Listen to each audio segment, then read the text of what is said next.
السلام علیکم ریڈرز، کیسے ہیں آپ سبھی لوگ؟ امید ہے خیر و عافیت سے ہوں گے. So here is me your unknown writer. آج ہمارے پاس ہے فقیر عشق سیزن 2 آف روگ عشق کی ایپیسوڈ نمبر 11. سو ایپیسوڈ سٹارٹ کرنے سے پہلے ذرا مجھے یہ تو بتائیے، روزانہ ایپیسوڈ والا سوشا آخر چھوڑا کس نے ہے؟ یار تم لوگوں کی رائٹر بڑی بیزی پرسن ہے، اس کے پاس ایک ہی دماغ ہے، اور اسے ایک دماغ میں اس کا آدھے سے زیادہ دماغ جو ہے نا وہ پریزنٹیشن، اسائنمنٹ اور کوئز میں خرچ ہو جاتا ہے.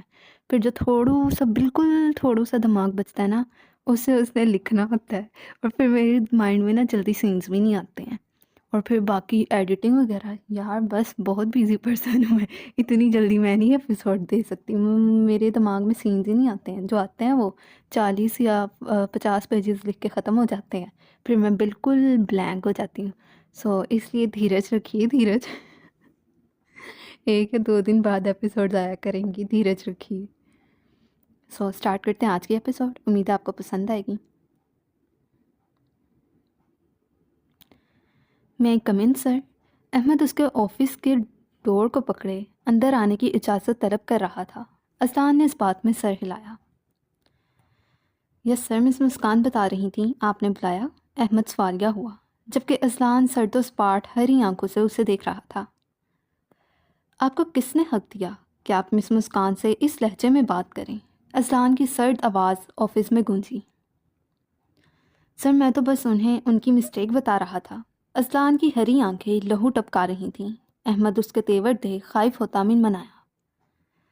آئندہ ان سے سوچ سمجھ کر بات کیجیے گا، ورنہ آپ کو جاب سے فائر کرنے میں 1 سیکنڈ نہیں لگاؤں گا. سر آپ اس معمولی سی لڑکی کے لیے مجھے جاب سے نکالنے کا کہہ رہے ہیں؟ احمد حیرانی سے بولا. Shut up, just shut up. وہ معمولی لڑکی نہیں ہے. اذلان یکدم ریوالونگ چیئر سے کھڑا ہوتا دھاڑا. Dam it. غصے کو ضبط کرتے اس نے ایک زوردار ہاتھ اپنے سامنے موجود ٹیبل پر مارا. احمد 2 قدم پیچھے ہوا. وہ لڑکی معمولی نہیں ہے. تمہیں اتنی سی بات نظر نہیں آ رہی کہ فرم میں کوئی جاب ویکینسی نہیں تھی، پھر بھی اس کو جاب کے لیے میں نے اپوائنٹ کیا ہے؟ کوئی تو وجہ ہوگی نا.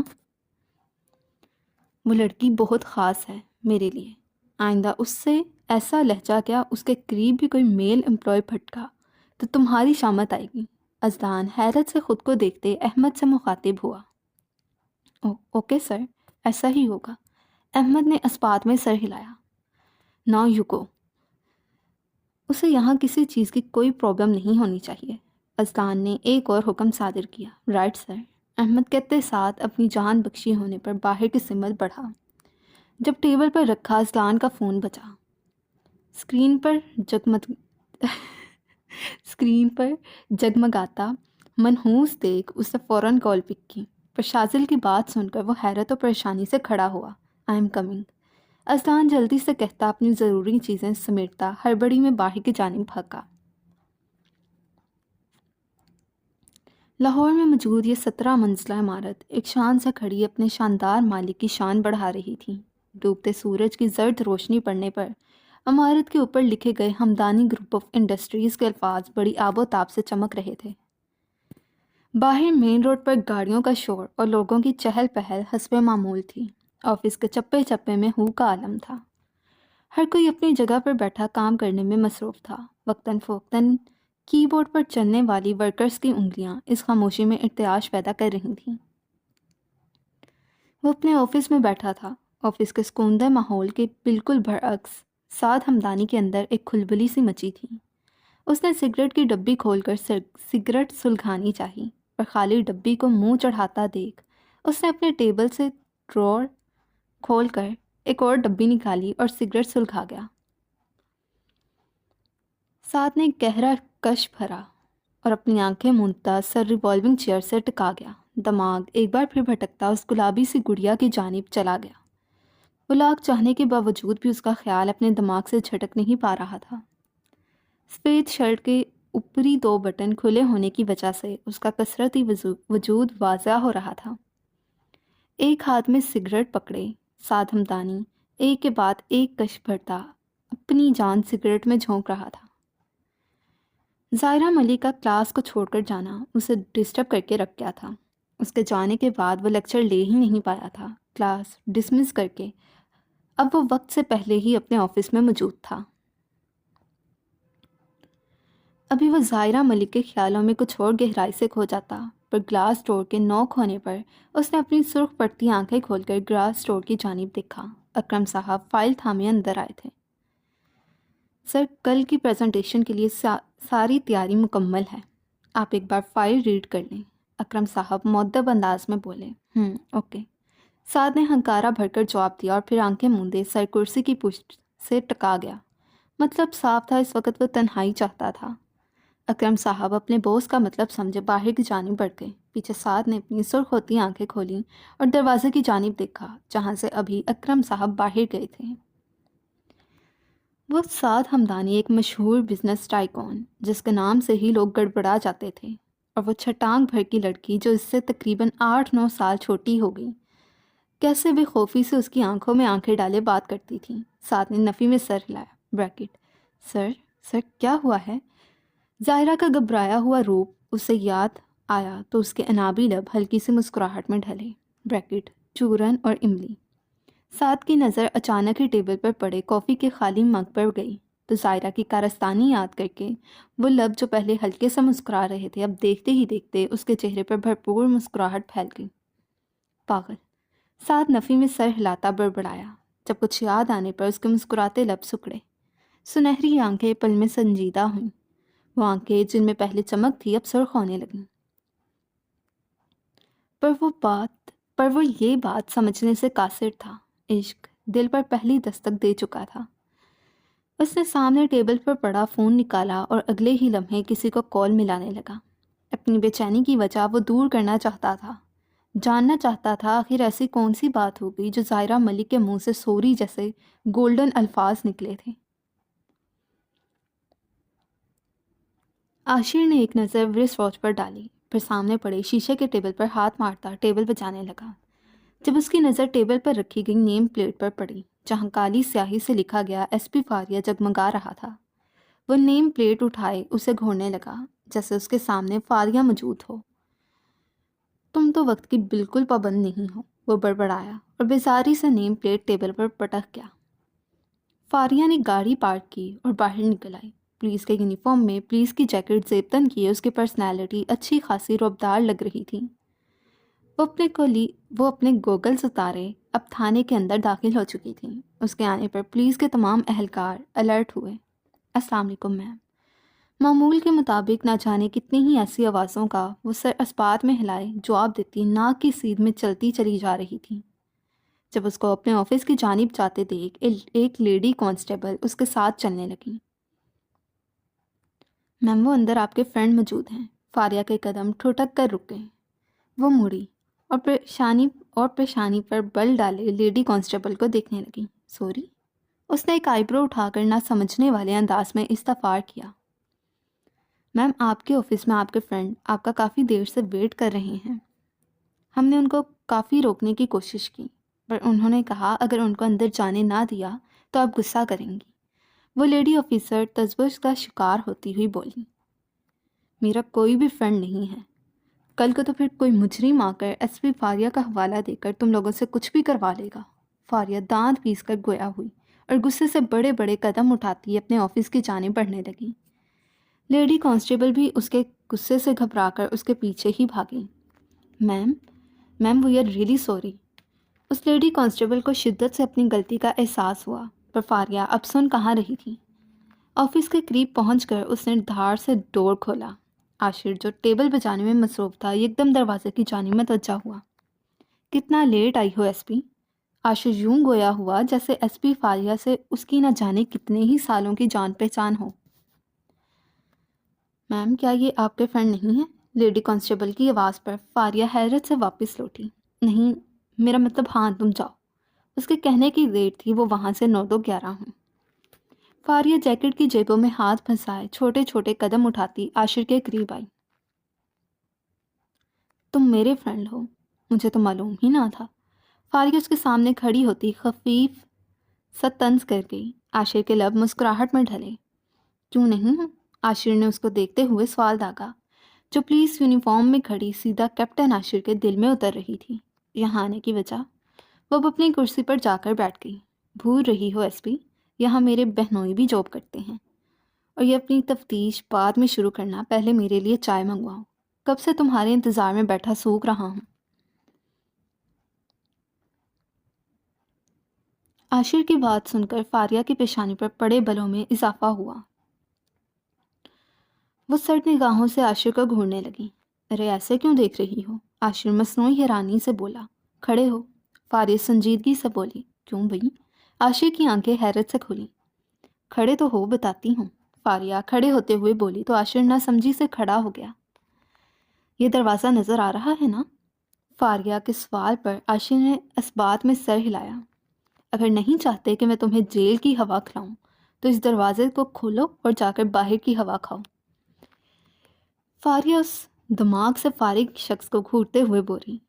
فاریہ کی بات سن عاشر نے ایک جھٹکے سے اس کی جانب دیکھا، جب دونوں ہاتھ سینے پر باندھے بڑے پرسکون انداز سے کھڑی تھی۔ عاشر نے آئی برو جھکا کر اس کی جانب دیکھا، پھر ہولے ہولے قدم اٹھاتا اس کے قریب آنے لگا۔ فاریہ کو ہنوز پرسکون کھڑے دیکھ اس نے مسکراہٹ روکی۔ وہ جانتا تھا یہ شیرنی اس سے خوفزدہ ہونے والی تو بالکل نہیں ہے۔ سی یو لیٹر شیرنی۔ عاشر نے یکدم اس کا گال کھینچا اور کہکہا لگائے باہر کی جانب دوڑ لگائی۔ پیچھے عاشر کی اتنی جرأت پر اس کا منہ کھل گیا۔ عاشر آندھی طوفان بنا اس کو بولنے کا موقع دیے بغیر باہر جا چکا تھا۔ الو کا پٹھا، کمینہ۔ فاریہ کے منہ سے بے ساختہ گالیاں نکلی تھیں۔ دماغ سے فارغ کیپٹن۔ فاریہ اب اسے کوستے ہوئے اپنا گال رگڑ رہی تھی، جیسے عاشر کی انگلیوں کے پرحدت لمس کو مٹانا چاہتی ہو۔ رائما ٹی وی لاؤنج میں گھٹنوں پر سر رکھے صوفے پر بیٹھی کسی غیر مرئی نقطے کو دیکھ رہی تھی۔ نیلی آنکھیں سوچ کر اس بات کا واضح ثبوت تھیں کہ رو کر ان پر اچھا خاصا ظلم ڈھایا گیا ہے۔ بریکٹ میں مر جاؤں گا رائما۔ حازم کی آواز اسے اپنے بہت قریب سے آتی سنائی دی۔ بریکٹ میں کوئی غلط قدم نہیں اٹھانا چاہتا۔ حازم کی بات یاد کرتے وہ گھٹنوں میں سر دیے ایک بار پھر سسک اٹھی۔ وہ ایسا تو ہرگز نہیں چاہتی تھی۔ حازم کو ہسپتال لے کر گئے ہوئے 3 گھنٹے ہونے کو تھے اور اب تک ہسپتال سے کوئی خبر نہیں آئی تھی۔ رائما حازم کو ہسپتال لے جانے کے بعد سے لاؤنج میں ہی بیٹھی تھی۔ آنسوؤں کی برسات وقفے وقفے سے جاری تھی۔ اس نے سرخ ہوتا چہرہ اپنے گھٹنوں سے اٹھایا اور ہتھیلی کی پشت سے آنسو رگڑ کر اٹھ کھڑی ہوئی۔ اب اس کا ارادہ اپنے روم میں جانے کا تھا۔ ابھی وہ ڈائننگ ہال میں ہی پہنچی تھی جب سامنے چمکتے سفید فرش پر جمع ہوا خون دیکھ اس کے پیر حرکت کرنے سے انکاری ہوئے۔ وہ ساکت سے پیلے پڑتے چہرے کے ساتھ سامنے کافی زیادہ پھیلا خون دیکھنے لگی۔ ایک سلاب کا ریلا تھا جو اس کی آنکھوں سے بہہ نکلا۔ وہ ادھر بے حس و حرکت کھڑی بھل بھل آنسو بہانے لگی۔ مسجد سے آتی اذانوں کی آواز نے اس کا سکوت توڑا۔ وہ منہ پر ہاتھ رکھتی اپنی ہچکی دبائے اوپر کی جانب بڑھ گئی۔ سکون اب اس سے خدا کے حضور سجدہ ریز ہو کر ہی ملنا تھا۔ نماز پڑھ کر فارغ ہونے کے بعد رائما کو سکون میسر نہیں ہوا تھا۔ رائما جائے نماز کا کوہنہ فولڈ کیے الماری کی جانب بڑھی اور قرآن پاک نکالے دوبارہ جائے نماز پر بیٹھ گئی۔ اسے حازم کی باتیں اور پھر آج حازم کا ہر حد پار کر جانے کا ارادہ حقیقی معنوں میں خوفزدہ کر کے رکھ گیا تھا۔ اگر رائما دروازہ کھولے باہر نہ بھاگتی تو حازم، اس سے آگے رائما سوچ ہی نہیں سکی تھی۔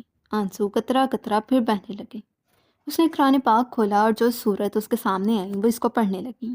بریکٹ اور مومن عورتوں سے کہتے اپنی کچھ نگاہیں نیچی رکھیں اور اپنی شرم گاہوں کی حفاظت کریں اور اپنی زینت ظاہر نہ کریں، مگر جو اس میں سے ظاہر ہو جائے اور اپنی اوڑھنیاں اپنے گریبانوں پر ڈالے رہیں اور اپنی زینت ظاہر نہ کریں، مگر اپنے خاوندوں کے لیے یا اپنے باپوں یا اپنے خاوندوں کے باپوں یا اپنے بیٹوں یا اپنے خاوندوں کے بیٹوں یا اپنے بھائیوں یا اپنے بھتیجوں یا اپنے بھانجوں یا اپنی عورتوں کے لیے یا ان کے لیے جن کے مالک ان کے دائیں ہاتھ بنے ہیں، یا تابع رہیں یا تابع رہنے والے مردوں کے لیے جو شہوت والے نہیں، یا ان لڑکوں کے لیے جو عورتوں کے پردے کی باتوں سے واقف نہیں ہوئے، اور اپنے پاؤں زمین پر نہ ماریں تاکہ ان کی وہ زینت معلوم ہو جو وہ چھپاتی ہیں، اور تم سب اللہ کی طرف توبہ کرو اے مومنو تاکہ تم کامیاب ہو جاؤ۔ سورۃ النور آیت نمبر 31 کا ترجمہ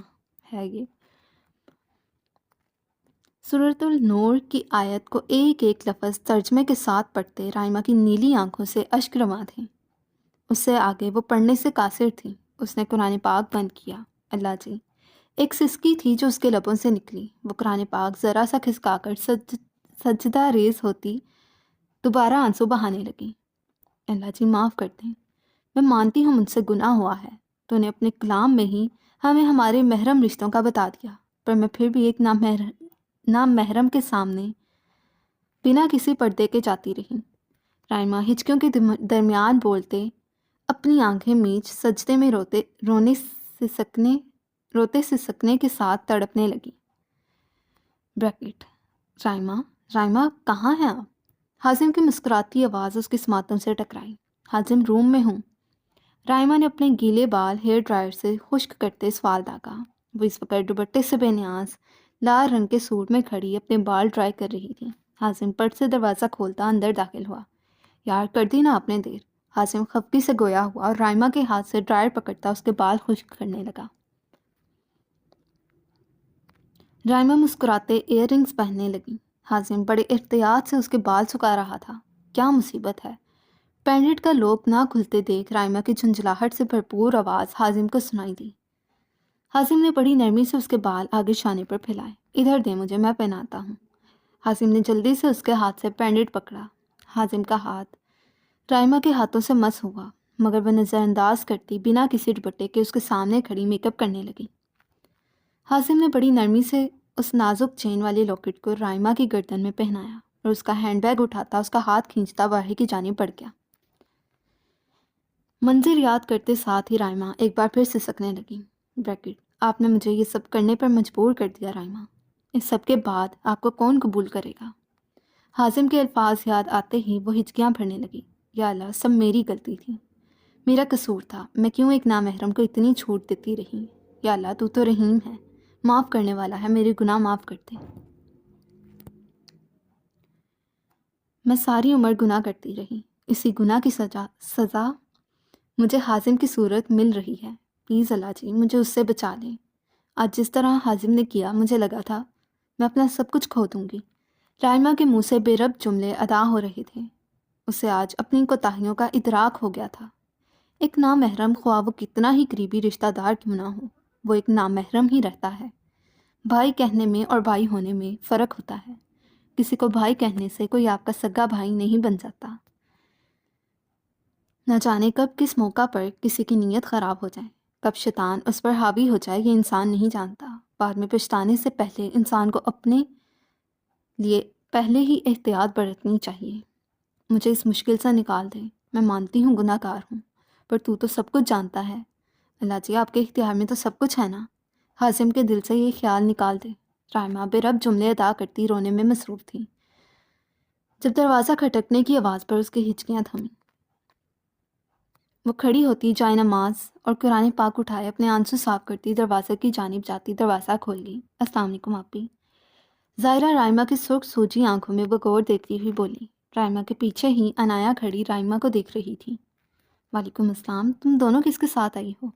رائما ان دونوں کو اندر آنے کا اشارہ کرتے ہوئے اپنے لہجے کو نارمل کرتے ہوئے بولی، جو رونے کی وجہ سے کافی بھاری ہو چکا تھا۔ وہ اریان بھائی چھوڑ کر گئے ہیں۔ انایا اور ظاہرہ کئی بات ہلا کر رکھ گئی تھی کہ حازم ہسپتال میں ہے۔ اریان نے ان کو چیدہ باتوں سے آگاہ کر دیا تھا۔ انایا دل پر پتھر رکھے اپنے آنسو روکے کھڑی تھی۔ اس نے اریان سے کہا بھی تھا کہ وہ اس کو اپنے ساتھ ہی ہسپتال لے جائے، پر وہ اسے لے کر نہیں گیا تھا۔ رائما کے اکیلے ہونے کی وجہ سے وہ ان دونوں کو اس کے پاس چھوڑ گیا تھا۔ وہ دونوں اب اپنے بیگ بیڈ پر رکھتے بیٹھ چکی تھیں۔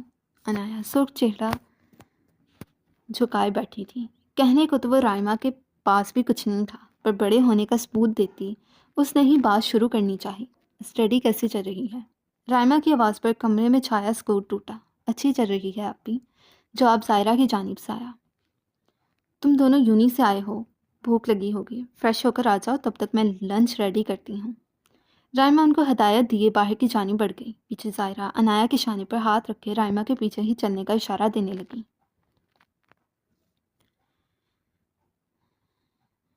رائما کی طرح ڈائننگ ہال میں سوکھے خون کو دیکھ انایا اور ظاہرہ جم کر رہ گئی تھیں۔ انایا نے رائما کو دیکھا جو چولہے کے آگے کھڑی تھی۔ رائما آپی کیا مجھ سے ناراض ہیں؟ عنایا کی مدھم بھیگی آواز پر رائما نے آنکھیں میچیں اپنے آنسو کنٹرول کیے۔ میں اپنی چھوٹی سی پیاری سی کزن سے ناراض کیوں ہوں گی؟ رائما اس کے قریب جاتے اسے ڈائننگ کی کرسی پر بٹھاتے بولی۔ ظاہرہ نے عنایا کے ہاتھ پر اپنی گرفت سخت کی۔ وہ اس کے چھوٹے سے دل کو اچھی طرح جانتی تھی۔ شاید اریان کا خوف تھا جو اس نے گاڑی میں آنسو پر بند باندھا ہوا تھا، ورنہ اب تک رو رو کر اس نے اپنا حشر کر لینا تھا۔ رائما کی اتنا کہنے کی دیر تھی، عنایا کے رکے آنسو کان سی ہیزل آئی سے بہہ نکلے۔ اب وہ ہچکیاں بھرتی رونے لگی۔ حازم لالا ٹھیک ہوں گے نا؟ وہ خدشہ جس نے عنایا کا سانس روکا ہوا تھا بالآخر زبان پر آیا۔ آخر ایک ہی تو اس کا بھائی تھا، بہنوں کو تو ویسے بھی اپنے بھائی بہت عزیز ہوتے ہیں۔ آئی ایم سوری آپی، ان کی طرف سے میں آپ سے ایکسکیوز کرتی ہوں، پلیز آپ ان کے لیے دعا کریں وہ ٹھیک ہو جائیں۔ آپ ان کو کوئی بددعا نہ دیجیے گا۔ عنایا رائما کے ہاتھ تھامے روتے ہوئے بول رہی تھی۔ رائما نے دونوں ہاتھوں سے اس کے گالوں پر بہتے آنسو صاف کیے۔ بس روتے نہیں ہیں، اللہ بہتر کرے گا۔ رائما کا دل سکڑ کر رہ گیا۔ آج سب لوگ تکلیف میں تھے تو محض اس کی لاپرواہی کا نتیجہ تھا۔ رائما عنایا کو تو بہلا کر چپ کروا چکی تھی، پر اب دل چیخ چیخ کر کہہ رہا تھا غلطی ساری حازم کی نہیں ہے۔ رائما بازل، تم نے اس کو شے دی تھی، تم نے اس کو شے دی تھی تو وہ اتنا آگے بڑھا ہے۔ بریکٹ، آپ کو ہوس اور محبت میں فرق سمجھانے لگا ہوں۔ اسے بہت دور سے اپنی آواز سنائی دی۔ حازم کی سفید رنگت میں سرخیاں گھلنے لگیں، اس کے نقوش تن سے گئے۔ بریکٹ، آپ خود بھی اپنے آپ کو میری ہونے سے نہیں روک سکتی۔ حازم کی پیشانی پر ننھے قطرے نمودار ہوئے۔ نو رائما، آئی ایم سوری۔ حازم مدھم آواز میں بڑبڑا رہا تھا، جب یکدم ہی وہ بیڈ پر روتی تڑپتی رائما کو اگنور کیے اس پر جھپٹا۔ حازم پٹ سے آنکھیں کھولتے بیٹھ کر گہرے گہرے سانس بھرنے لگا۔ نرس جو اس کی ڈرپ چیک کر رہی تھی گھبرا کر پیچھے ہٹی۔ میں نے سب کچھ برباد کر دیا، میں نے رائما کے ساتھ، یا اللہ۔ حازم کی آنکھیں سیکنڈ سے بھی کم وقت میں نم ہوئیں۔ نرس ڈاکٹر کو بلانے کے لیے باہر بھاگی۔ میں ایسا کیسے کر سکتا ہوں؟ حازم تیز آواز میں بولتا ایک جھٹکے سے نیچے اترا۔ رائما، جو پہلا نام اس کے منہ سے ادا ہوا تھا وہ رائما کا ہی تھا۔ بنا ارد گرد کا ہوش کیے وہ دروازے کی جانب بھاگا تھا۔ اچانک بھاگنے پر ڈرپ کی سرنج اس کے مضبوط ہاتھ سے نکل چکی تھی، پر یہاں پرواہ کسے تھی؟ رائما میر جان، حازم کے منہ سے بس ایک ہی نام نکل رہا تھا، حازم۔ حارث جو نرس کو ڈاکٹر کے کیبن کی جانب جاتے اور اندر سے آتی حازم کی آواز سنے اندر کو لپکا تھا، حازم کی دگرگن سی حالت لیے باہر کی جانب بھاگتے دیکھ اس سے ٹکراتا حازم کو تھام گیا۔ بابا جان، رائما، میں نے ان کے ساتھ، حازم بے رب جملے ادا کرتا حارث کو تکلیف سے دوچار کر گیا۔ ریلیکس حازم، کچھ نہیں ہوا۔ حارث نے اسے دوبارہ لٹانا چاہا۔ نہیں، آپ سمجھ کیوں نہیں رہے؟ حازم کی دھاڑ کمرے کے ساتھ ساتھ پورے کوریڈور میں گونجی، سارے یکدم ہی اندر کی جانب لپکے تھے۔ آپ نہیں سمجھ رہے، وہ اب اور نفرت کریں گی۔ حازم اپنے دونوں ہاتھوں سے اپنے بال نوچتے ہوئے بولا۔ حازم لسن یار۔ شازل نے آگے بڑھ کر اسے پکڑنا چاہا، جو ایک بار پھر جنونی ہو رہا تھا۔ کیا لسن؟ ہاں، تم نے کیوں بچایا مجھے؟ ساری تمہاری غلطی ہے۔ حازم دھاڑا۔ ہانیہ نفی میں سر ہلاتی ایک بار پھر رونے لگی۔ کس نے تمہیں کہا تھا مجھے بچانے کو؟ حازم سرخ نم آنکھیں لیے شازل پر دھاڑا۔ اریان ازدان کے ساتھ ساتھ شازل بھی اس کو اس حال میں دیکھ شوق میں تھا۔ وہ شوق چنچل سا حازم خان جو محفل کی جان ہوتا تھا، وہ تو لگ ہی نہیں رہا تھا، یہ تو کوئی پاگل جنونی شخص لگ رہا تھا۔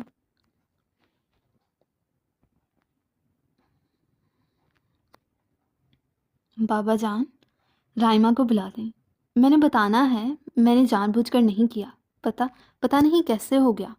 لاجی میں ان سے نظریں کیسے ملاؤں گا؟ حازم سر تھامتا بیٹھا تھا۔ حارث نے آگے بڑھ کر اس کو خود میں بھیجا۔ اپنے لاڈلے بیٹے کی یہ حالت دیکھ حارث کا بس نہیں چل رہا تھا، وہ ہر چیز کو آگ ہی لگا دے۔ میں مر جاؤں گا بابا جان، میں نہیں رہ سکتا ان کے بغیر۔ حازم حارث کے سینے سے لگا سسک رہا تھا۔ مجھ سے تو پہلے ہی ان کی نفرت بھری باتیں، ان کی آنکھوں میں اپنے لیے حقارت نہیں دیکھی جاتی۔ حازم سرگوشی نما آواز میں بولتا اپنے باپ کے سینے سے لگا اپنا غم غلط کرنے لگا۔